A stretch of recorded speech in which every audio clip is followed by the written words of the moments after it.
మన తాన బండి ఉన్నది, దాని తాళం మన తానే ఉన్నది, ట్యాంక్ నిండా పెట్రోల్ ఉన్నది, కానీ నడుపుడు రాదు. అట్లానే ఎక్కి కూర్చుంటే తీసుకపోతుందా? ఇంచు ఇంచు సుతా గదులది. కారు ఉన్నది, ఉండాల్సినవి అన్నీ ఉన్నాయి, కానీ డ్రైవర్ లేడు. ఏమవుతుంది? ఏం కాదు, ఎక్కడోళ్ళు అక్కడనే ఉంటారు. ఇదే కాదు, ఏదైనా గంతే. ఇదెక్కడి కథరో, సీట్ల డ్రైవర్ లేనే లేడు, బండి ఉరుకుతూనే ఉంది. అర్రే, ఎనుకున్నోళ్ళు కూడా సపోర్ట్ చేస్తలేరని పరిశాన్ అవుతుండ్రా. ఇది డ్రైవర్ ఆష్టం లేని బండి మళ్ళా. ఆగో, స్టీరింగ్ దానంతా అదే తిరుగుతుంది. తొవ్వ చూసుకుంటా మనుషులు అడ్డం వస్తే నిమ్మలంగా పోతది. బారికేడ్లు పెడితే పక్క నుంచి మూల మలుపులా అదే మర్రుతది. ఇక గీ బండి చూడుండ్రి, నిండా నింపుకొని పోతుంది మందిని.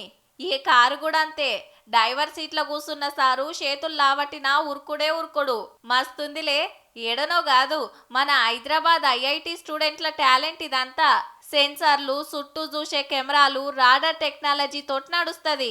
మెయిన్ గేట్ కాంచెల్లి క్యాంపస్ దాకా ఈ బండ్లలోనే పోతాండ్రు స్టూడెంట్లు, ప్రొఫెసర్లు. పోతుంటే ఎవరన్నా అడ్డం వచ్చినా, బండ్లు ఎదురైనా గుర్తుపట్టి ఏఐ టెక్నాలజీ తోటి కంట్రోల్లోకి వస్తుందట. గిసొంటి కార్లు బగ్గా డెవలప్ అయిన దేశాలలో ఉంటాయి. అవి చూసి అబ్బా వాళ్ళు తోపులు అనుకుంటాం, కానీ ఇప్పుడు మనోళ్ళు కూడా తయారు చేసిండ్రు. టాలెంట్ ఎవ్వల సొత్తు కాదురా బై.